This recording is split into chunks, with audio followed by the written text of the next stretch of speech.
Assalamualaikum warahmatullahi wabarakatuh. Salam bahagia dan salam sejahtera bagi kita semua. Bapak, Ibu, dan pemirsa yang saya hormati, pada kesempatan ini saya ingin membuat sebuah video terkait tugas perkuliahan saya dengan mata kuliah tentang hukum perjanjian dan perlindungan konsumen yang diberikan oleh dosen Rina S. Sahrullah, SH.MCL, PhD. Dan pada kesempatan ini saya memperkenalkan diri. Nama Marvin Timo Apipima, NPM 1952041, Magister Hukum Universitas Internasional Batam. Bapak, Ibu, dan pemirsa yang saya hormati, pada kesempatan ini marilah kita simak bersama pendahuluan latar belakang.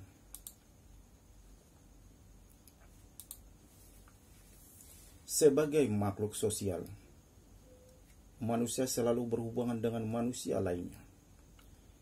Interaksi yang terjalin dalam komunikasi tersebut tidak hanya berdimensi kemanusiaan dan sosial budaya, namun juga menyangkut aspek hukum termasuk perdata. Naluri manusia selalu disoroti tentang kesehatan jiwa, keselamatan manusia, ekonomi, sosial budaya, kesejahteraan, bahkan kebahagiaan terhadap kebutuhan sehari-hari. Dan naluri manusia juga berpikir untuk mengatur hubungan dalam suatu usaha mereka ke dalam sebuah perjanjian. Salah satu bidang hukum yang mengatur hak-hak dan kewajiban-kewajiban yang dimiliki pada subjek hukum dan hubungan antara subjek hukum. Seorang yang menekuni ilmu hukum sedang mempelajari hukum kesehatan dan perlindungan konsumen, apalagi di era industri maupun pariwisata dan kemaritiman, untuk membangun negara dan bangsa sebagai bentuk evolusi dari suatu daerah dan negara menuju kesejahteraan. Beberapa gagasan dan konsep membangun negara menuju masyarakat yang memiliki kebahagiaan dan membangun dengan keselamatan, kesehatan, dan kesejahteraan demi masyarakat secara umum, lebih kepada khususnya pada pasien dan tenaga medis saat ini.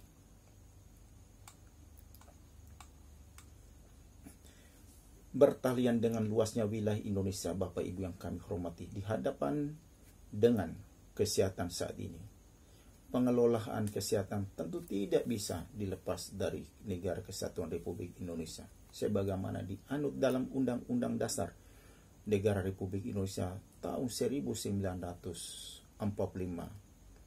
Dalam Negara Kesatuan, pemegang tampuk kekuasaan tertinggi atas segenap urusan negara adalah pemerintah pusat. Atas dasar itulah tanggung jawab pengelolaan kesehatan berada pada Presiden, yang pengelolanya sebagian didelegasikan atau diserahkan secara berjenjang kepada pemerintah daerah, mulai dari pusat hingga daerah. Secara tegas, ketentuan di atas diatur dalam pasal 167 ayat 2 Undang-Undang Kesehatan, bahwa pengelolaan kesehatan dilakukan secara berjenjang di pusat dan daerah. Gubernur sebagai wakil pemerintah pusat di daerah provinsi menjadi tanggung jawab dalam melakukan pembinaan dan pengawasan dalam bidang kesehatan yang dalam pengelolaannya secara terpadu. Berbicara tentang keseimbangan perlindungan pasien dan tenaga medis dari perspektif hukum adalah sama. Artinya, tidak ada tebang pilih salah satu dengan lainnya. Perhubungan antara dua orang atau lebih para pihak antara pasien dan tenaga medis adalah suatu perikatan perhubungan hukum yang dijamin oleh hukum atau undang-undang. Perlindungan dalam suatu perjanjian, baik lisan maupun tertulis, adalah suatu peristiwa di mana seorang pasien berjanji kepada seorang lain, yakni tenaga medis, atau di mana keduanya itu saling berjanji untuk melaksanakan suatu hal. Contohnya mungkin berobat. Dari peristiwa ini timbullah suatu hubungan antara dua orang tersebut antara pasien dan tenaga medis yang dinamakan perikatan. Perikatan dalam suatu perjanjian itu menerbitkan suatu perikatan antara pasien dan tenaga medis berupa suatu rangkaian perkataan yang mengandung janji-janji atau kesanggupan dalam pelayanan kesehatan secara lisan atau tertulis. Suatu perjanjian juga dinamakan persetujuan karena dua pihak antara pasien dan tenaga medis setuju untuk melakukan sesuatu. Subjekti mengatakan bahwa hubungan antar perikatan dan perjanjian adalah bahwa perjanjian itu menerbitkan perikatan. Perjanjian adalah perikatan di samping sumber-sumber lain. Suatu perjanjian juga dinamakan persetujuan karena dua pihak itu setuju untuk melakukan sesuatu. Perkataan perjanjian dan persetujuan itu adalah sama artinya. Perjanjian dan persetujuan merupakan sumber terpenting yang melahirkan perikatan.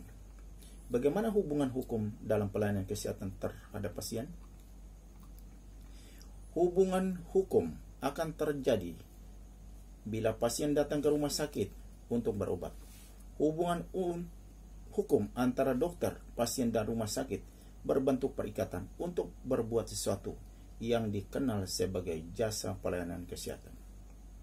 Dan pasien adalah pihak penerima jasa pelayanan kesehatan. Dokter serta rumah sakit adalah pihak-pihak yang memberi pelayanan kesehatan. Subjek hukum inilah selalu meletakkan hak dan kewajiban yang timbal balik. Artinya, hak subjek hukum yang satu menjadi kewajiban subjek hukum yang lain. Hukum bertujuan mengatur berbagai kepentingan manusia dalam rangka pergaulan hidup di masyarakat. Kepentingan manusia dalam masyarakat begitu luas, mulai dari kepentingan pribadi hingga masyarakat dan negara. Untuk itu, pergolongan hukum privat mengatur kepentingan individu atau pribadi seperti hukum dagang dan hukum perdata. Hukum perikatan yang terdapat dalam kitab undang-undang hukum perdata merupakan hukum yang bersifat khusus dalam melakukan perjanjian dan perbuatan yang bersifat ekonomis atau perbuatan hukum yang data dinilai harta kekayaan seseorang atau badan hukum. Kemudian kita beralih kepada rumusan masalah. 1. Apakah pengertian dari perikatan dan perjanjian? 2. Apa saja azas dalam perjanjian? 3. Apa yang dimaksud dengan subjek dan objek perjanjian? Yang keempat, apa saja syarat sahnya dari sebuah perjanjian dalam hukum? Dan yang kelima, apakah pengertian perlindungan konsumen? Kita beralih kepada pembahasan. Pengertian hukum hubungan antara perikatan dan perjanjian. Perikatan adalah suatu hubungan hukum antara dua orang atau lebih berdasarkan mana pihak yang satu berhak menuntut sesuatu hal dari pihak yang lain dan pihak yang lain berkewajiban untuk memenuhi tuntutan tersebut. Sedangkan perjanjian adalah suatu peristiwa di mana seorang berjanji pada seorang lain atau di mana dua orang itu saling berjanji untuk melaksanakan sesuatu hal. Peristiwa perjanjian tersebut timbul dari suatu hubungan yang dinamakan perikatan. Menurut pasal 1313 Kitab Undang-Undang Hukum Perdata, perjanjian adalah perbuatan dengan mana satu orang atau lebih mengikatkan dirinya terhadap satu orang lain atau lebih. Dari peristiwa inilah timbullah suatu hubungan hukum antara dua orang atau lebih yang disebut perikatan, yang di dalamnya terdapat hak dan kewajiban masing-masing pihak. Perjanjian adalah sumber perikatan, dan juga dalam pasal 1313 Kitab Undang-Undang Hukum Perdata, perjanjian adalah suatu perbuatan di mana satu orang atau lebih mengikatkan diri terhadap satu orang lain atau lebih. Pengertian inilah mengundang kritik dari banyak ahli hukum, karena banyak menimbulkan penafsiran bahwa perjanjian tersebut yang bersifat sepihak, padahal dalam perjanjian harus terdapat interaksi aktif yang bersifat timbal balik di kedua belah pihak untuk melaksanakan hak dan kewajiban masing-masing.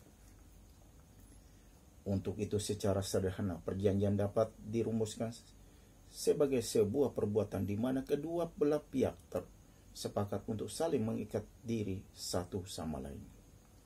Atau lebih singkatnya, menurut pasal 1313 Kitab Undang-Undang Hukum Perdata, perjanjian adalah suatu perbuatan dengan mana satu orang atau lebih lainnya, sedangkan sumber dari perikatan adalah perjanjian. Sumber-sumber perikatan berdasarkan pasal 1233 Kitab Undang-Undang Hukum Perdata adalah 1. Perjanjian di pasal 1314 Kitab Undang-Undang Hukum Perdata. Yang kedua, undang-undang. Perbedaan antara perikatan dan perjanjian adalah bahwa perikatan adalah suatu pengertian abstrak, sedangkan perjanjian adalah suatu yang konkret dan merupakan suatu peristiwa.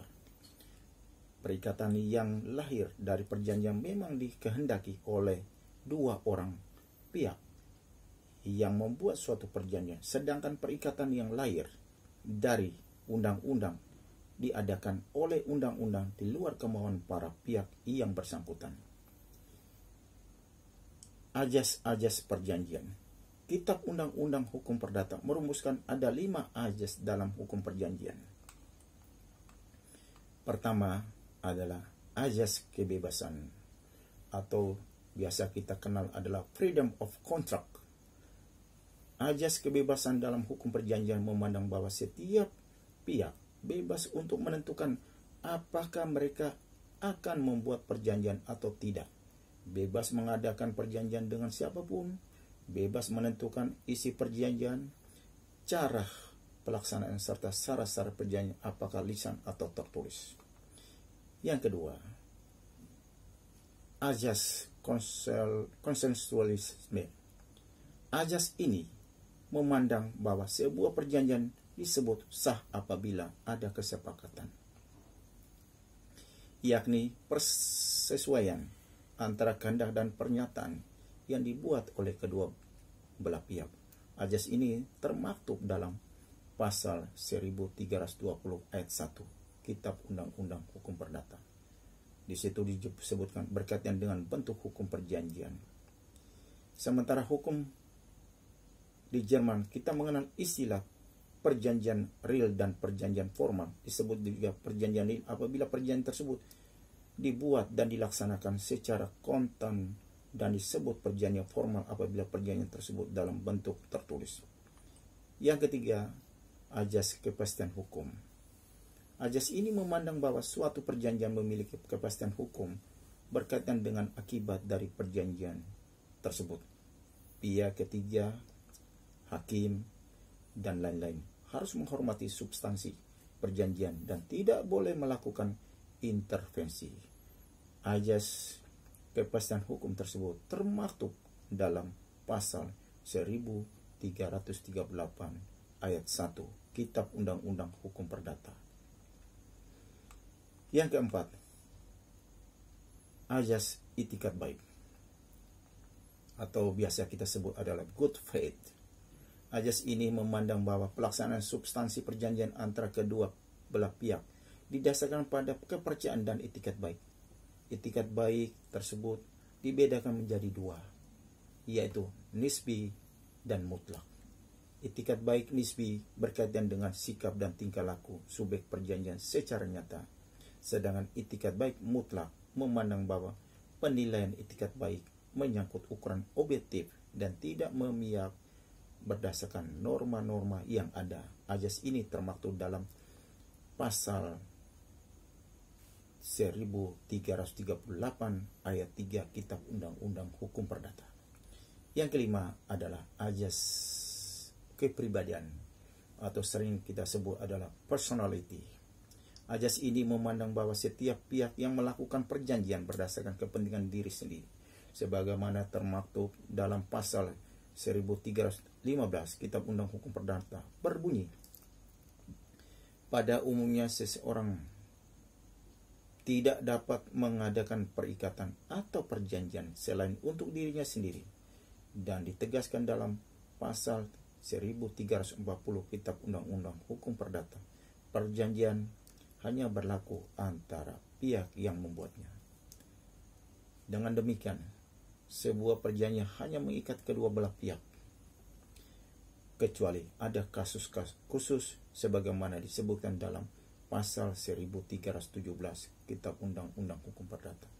Dapat pula perjanjian diadakan untuk kepentingan pihak ketiga bila suatu perjanjian dibuat untuk diri sendiri atau suatu pemberian kepada orang lain mengandung suatu syarat semacam itu. Subjek dan objek perjanjian. Pengertian subjek hukum atau res subject menurut Agrah adalah setiap orang mempunyai hak dan kewajiban yang menimbulkan wewenang hukum, sedangkan pengertian wewenang hukum itu sendiri adalah kewenangan untuk menjadi subjek dari hak-hak. Dalam menjalankan perbuatan hukum, subjek hukum memiliki wewenang. Wewenang subjek hukum ini dibagi menjadi dua. Pertama, wewenang untuk mempunyai hak, dan yang kedua, wewenang untuk melakukan atau menjalankan perbuatan hukum dan faktor-faktor yang mempengaruhinya. Pembagian subjek hukum. Pertama, kita lihat adalah manusia. Pengertian secara yuridisnya ada dua alasan yang menyebutkan alasan manusia sebagai subjek hukum, yaitu pertama, manusia mempunyai hak-hak subjektif, dan yang kedua, kewenangan hukum. Dalam hal ini kewenangan hukum berarti kecakapan untuk menjadi subjek hukum, yaitu sebagai pendukung hak dan kewajiban. Pada dasarnya manusia mempunyai hak sejak dalam kandungan. Namun tidak semua manusia mempunyai kewenangan dan kecakapan untuk melakukan perbuatan hukum. Orang yang dapat melakukan perbuatan hukum adalah orang yang sudah dewasa, ya berumur 21 tahun atau sudah kawin. Sedangkan orang yang tidak cakap melakukan perbuatan hukum adalah orang yang belum dewasa, orang yang ditaruh di bawah pengampuan seorang wanita bersuami. Pengertian objek hukum. Objek hukum ialah segala sesuatu yang dapat menjadi hak dari subjek hukum, atau segala sesuatu yang dapat menjadi objek sesuatu berhubungan hukum. Objek hukum dapat pula disebut sebagai benda. Merujuk pada Kitab Undang Hukum Perdata, benda adalah tiap-tiap barang atau tiap-tiap hak yang dapat dikuasai oleh hak milik. Benda itu sendiri dibagi menjadi dua, yaitu benda berwujud dan benda tidak berwujud. Syarat sahnya perjanjian. Berdasarkan ketentuan pasal 1320 Kitab Undang-Undang Hukum Perdata, suatu perjanjian dinyatakan sah apabila telah memenuhi 4 syarat akumulatif. Keempat syarat itu untuk sahnya perjanjian tersebut antara lain adalah: 1. Sepakat di antara mereka yang mengikat diri, artinya para pihak yang membuatnya. Yang kedua, perjanjian telah sepakat atau setuju mengenai hak-hak pokok atau materi yang diperjanjikan, dan kesepakatan itu dianggap tidak ada apabila diberikan karena kekeliruan, kekilafan, paksaan, ataupun penipuan. Yang ketiga, kecakapan untuk membuat suatu perikatan. Arti kata kecakapan yang dimaksud dalam hal ini adalah bahwa para pihak telah dinyatakan dewasa oleh hukum, yakni sesuai dengan ketentuan hukum Kitab Undang Hukum Perdata. Mereka yang telah berusia 21 tahun sudah atau pernah menikah. Cakap juga berarti orang yang sudah dewasa, sehat akal, pikiran, dan tidak dilarang oleh suatu peraturan perundang-undangan untuk melakukan suatu perbuatan tertentu. Dan orang-orang yang dianggap tidak cakap untuk melakukan perbuatan hukum, yaitu orang yang belum dewasa, menurut pasal 1330 Kitab Undang-Undang Hukum Perdata, junto pasal 47 Undang-Undang Nomor 1 Tahun 1974 tentang perkawinan. Orang-orang yang ditaruh di bawah pengampuan menurut pasal 1330 junto pasal 433 Kitab Undang Hukum Perdata, serta orang-orang yang dilarang oleh undang-undang untuk melakukan perbuatan hukum tertentu seperti orang yang telah dinyatakan valid oleh pengadilan. Dua syarat pertama yang disebut syarat subjektif karena mengenai orang-orang atau subjek yang mengadakan perjanjian, sedangkan dua syarat yang terakhir dinamakan syarat objek karena mengenai perjanjian sendiri dan objek dari perbuatan hukum yang dilakukan itu. Konsekuensi, apabila tidak terpenuhi syarat subjektif, maka perjanjian tersebut dapat dimintakan akan pembatalan oleh salah satu pihak dalam perjanjian. Sedangkan apabila tidak terpenuhi syarat objektif, maka perjanjian tersebut menjadi batal demi hukum secara serta-merta. Kita beralih kepada pengertian konsumen. Perlindungan konsumen di era industri maupun pariwisata dan kemaritiman untuk membangun daerah, negara dan bangsa sebagai bentuk negara yang menuju kesejahteraan. Dalam pembahasan ini berkaitan dengan perjanjian, perikatan, dan perlindungan hukum demi pasien dan tenaga medis merupakan bagian substansial yang terdapat di dalam suatu norma atau kaidah dari sistem perundang-undangan. Dengan memahami dan mengetahui unsur-unsur yang terdapat di dalam suatu sistem perundang-undangan, maka terlihat kegiatan dan pelaksanaan apa saja pasien dan tenaga medis diperkenankan, dilarang atau dianjurkan dalam rangka memperjuangkan maupun dipertahankan hak dan kewajiban bagi para pihak demi keselamatan, kesehatan yang berpijak pada hukum dan peraturan perundang-undangan. Di dalam pembahasan ini, saya merilis ada dua unsur pokok, yakni unsur hukum perlindungan pasien dan tenaga medis dan unsur hukum kesehatan.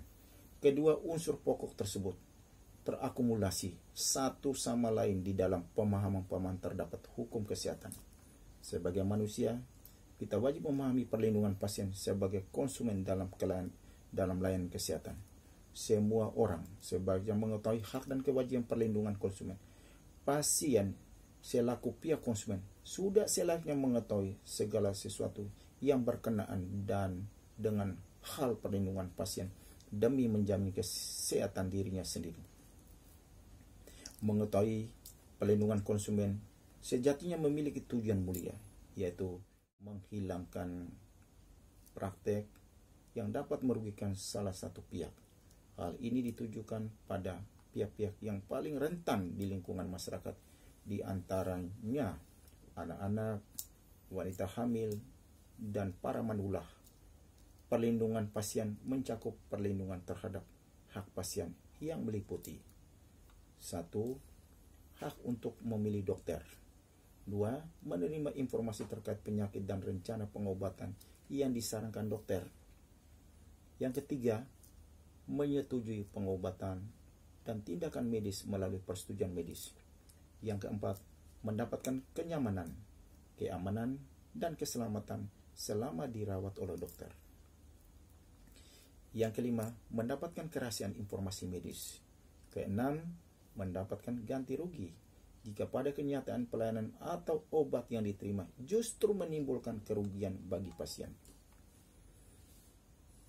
Apa saja hak seorang selaku pasien?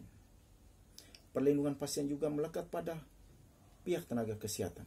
Hal ini dibuktikan dengan keharusan dokter atau tenaga medis lainnya untuk mendapat persetujuan medis atau yang kita kenal adalah informed consent saat hendak melakukan tindakan medis apapun pada pasien. Sebuah bentuk persetujuan tertulis maupun verbal dari pasien sepantasnya diberikan setelah pasien mendapatkan penjelasan secara lengkap. Di sisi lain, selain mendapatkan perlindungan atas haknya, pasien juga memiliki kewajiban yang harus dilaksanakan selama dirinya dirawat di instansi pelayanan kesehatan. Misalnya, pasien wajib memberikan informasi yang lengkap dan jujur tentang masalah kesehatannya, mematuhi nasihat dan petunjuk dari dokter, mematuhi ketentuan yang berlaku di mana dia berobat, dan memberikan imbalan jasa atas pelayanan yang diterimanya. Dalam pembahasan dari keseimbangan perlindungan pasien dan tenaga medis tentang hak dan kewajiban dalam hukum menurut Undang-Undang Nomor 36 Tahun 2009 tentang kesehatan, Undang-Undang Nomor 29 Tahun 2004 tentang praktek kedokteran dan perlindungan pasien menurut Permenkes Nomor 11 Tahun 2017 tentang keselamatan pasien. Perlindungan hukum pasien merupakan bagian penting dan tidak terpisahkan dari upaya pelayanan kesehatan. Dengan demikian, perlu dipahami pengertian kesehatan itu secara benar dan tepat. Patut dipahami bahwa pengertian kesehatan secara menyeluruh harus selalu ditempatkan dalam sehat antara sehat jasmani serta sehat rohani. Seperti diuraikan dalam Undang-Undang Nomor 36 Tahun 2009 tentang keselamatan, bahwa keadaan sehat harus meliputi sehat fisik, mental, spiritual, dan sosial yang pada akhirnya memungkinkan orang atau pasien untuk hidup produktif secara sosial dan ekonomis. Dalam hubungan penyelenggaraan kesehatan, apabila kelalaian dalam pelayanan kesehatan tidak sesuai standar prosedur yang berlaku, tindakan dokter maupun tenaga medis tidak sungguh-sungguh atau tidak memberikan pelayanan kesehatan kepada pasien dengan berbagai alasan yang terkait dengan sistem pelayanan kesehatan,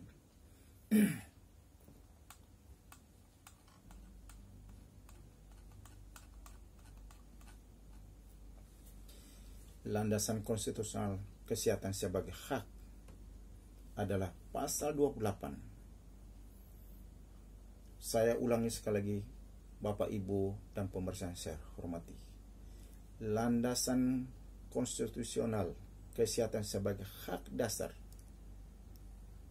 adalah pasal 28H ayat 1 Undang-Undang Dasar Negara Republik Indonesia tahun 1945 menegaskan setiap orang berhak sehat dan memperoleh pelayanan kesehatan. Dalam hal ini, seorang pengamat, Endang Wahyati Justina, mengatakan bahwa kesehatan sebagai suatu hak menjadikan pemerintah berkewajiban untuk memelihara dan meningkatkan pelayanan kesehatan yang bermutu, merata, dan terjangkau oleh seluruh lapisan masyarakat. Pembangunan kesehatan diwujudkan dengan program Indonesia Sehat dengan sasaran meningkatkan derajat kesehatan dan status gizi masyarakat melalui upaya kesehatan dan pemberdayaan masyarakat yang didukung dengan perlindungan finansial dan pemerataan pelayanan kesehatan. Program Indonesia Sehat dilaksanakan dengan 3 pilar utama, yaitu pertama, pilar paradigma sehat dilakukan dengan strategi harus diutamakan kesehatan dengan pembangunan atau yang kita kenal dengan promotif, preventif, dan pemberdayaan masyarakat. Pilar yang kedua adalah pilar penguatan pelayanan kesehatan menggunakan pendekatan yang betul-betul intervensi berbasis risiko kesehatan. Pilar ketiga adalah jaminan kesehatan nasional dilakukan dengan strategi perluasan sasaran dan benefit serta kendali mutu dan kendali biaya yang dapat dijangkau oleh pasien. Program pembangunan seperti disebut di atas merupakan landasan dalam pembangunan sistem kesehatan di Indonesia. Jika dilakukan pengkajian lebih lanjut, keberadaan sistem kesehatan sangatlah kompleks. Oleh karena itu, sangat diperlukan pendekatan yang komprehensif untuk mencermati interaksi dinamis dalam pelayanan kesehatan antara pasien dan tenaga medis serta para pelaku kesehatan yang lainnya. Pemberian pelayanan kesehatan merupakan karakteristik dari pelayanan yang diberikan kepada pengguna pelayanan kesehatan. Untuk memberikan pelayanan yang baik, ekspektasi dan kebutuhan customer yang bersifat relatif merupakan komponen penting yang harus diperhatikan. Secara umum, ada 3 aspek yang harus diperhatikan dalam strategi pelayanan kesehatan. Pertama adalah konsep pelayanan, service concept, yang berkaitan dengan paket pelayanan yang akan diberikan. 2, desain sistem memberikan pelayanan yang berkaitan dengan bagaimana mekanisme dalam mengantarkan konsep layanan yang ada. Hal ini mencakup aspek struktur dan infrastruktur. Struktur berkaitan dengan aspek fisik, peralatan, dan fasilitas. Sedangkan infrastruktur berkaitan dengan peran dari masing-masing provider yang mencakup job design, kebijakan, serta skill yang dibutuhkan. Penyatuan antara struktur dan infrastruktur untuk menjembatani rantai suplai pelayanan yang mekanisme adaptasi sangat diperlukan.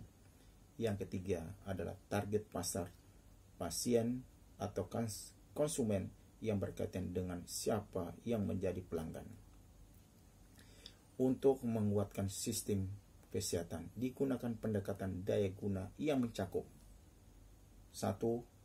Penetapan status kesehatan yang diinginkan sebagai starting point untuk mengidentifikasi hambatan dan permasalahan sistem kesehatan. 2. Mengatasi permasalahan sistem kesehatan sebagai sebuah langkah yang spesifik untuk mencapai outcome melalui upaya berdampak pada semua aspek.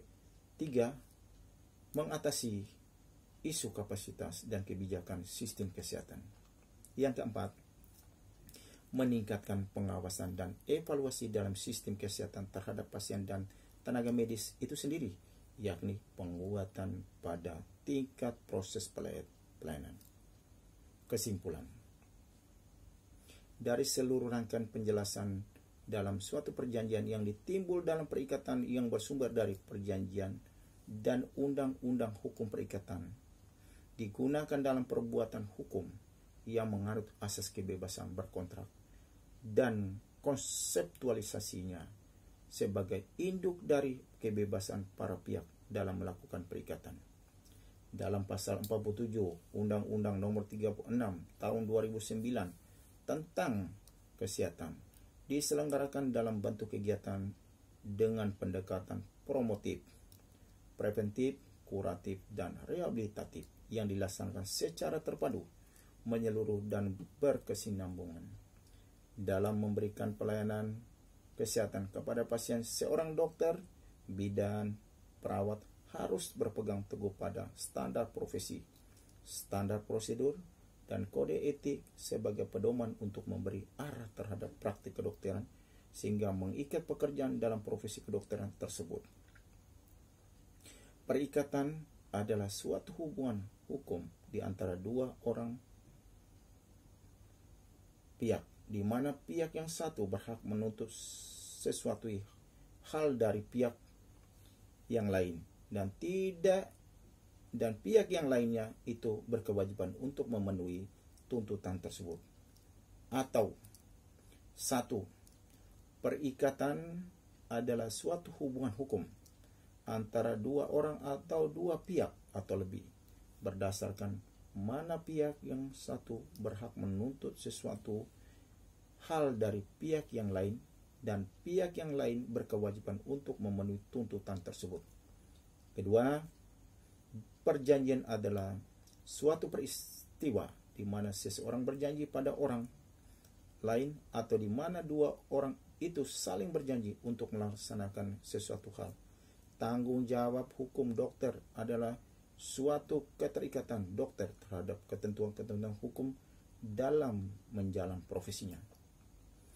Kemudian, perlindungan pasien dan tenaga medis dan atau tenaga kesehatan tentang keselamatan, kesehatan, kesejahteraan pada semuanya pihak. Dari pelayanan baik dari tenaga medis atau dokter merupakan suatu sistem yang kompleks dan rentan akan terjadinya kelalaian dan kecelakaan, sehingga harus dilakukan dengan penuh hati-hati oleh orang yang mempunyai skill dan ability serta memiliki kewenangan khusus untuk menangani hal tersebut. Upaya untuk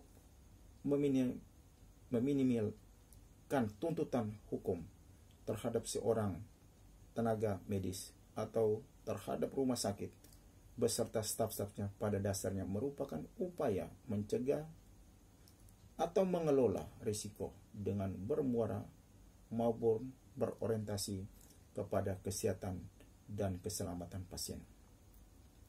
Dalam perlindungan hukum terhadap pasien sebagai konsumen jasa pelayanan kesehatan, pada dasarnya harus diawali perjanjian dan perikatan dibuat.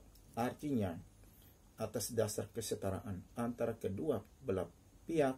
Selain itu, jalinan komunikasi atau interaksi antara kedua belah pihak juga senantiasa dijaga. Hal ini dimaksudkan untuk meminimalisir terjadinya tindakan yang disengaja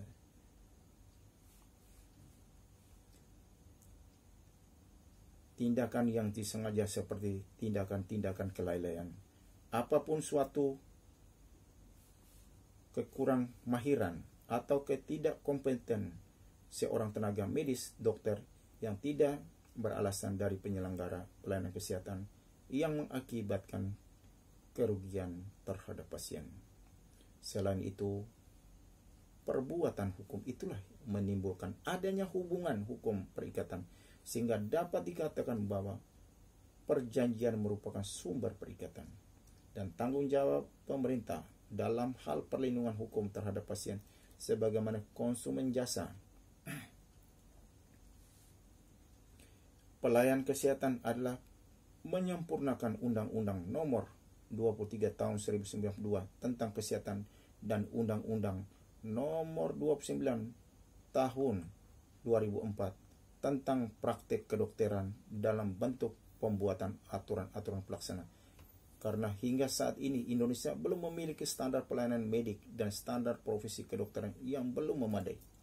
Dengan demikian, maka hukum perjanjian dan perlindungan hukum terhadap pasien sebagaimana konsumen jasa pelayanan kesehatan dapat terwujud dengan sebaik-baiknya. Terima kasih kepada teman-teman semuanya yang telah menonton video saya. Jangan lupa subscribe sebanyak-banyaknya dan nyalakan lonceng notifikasinya untuk selalu mendapatkan update dari video saya. Like, comment, and share. Saya mohon undur diri. Assalamualaikum warahmatullahi wabarakatuh.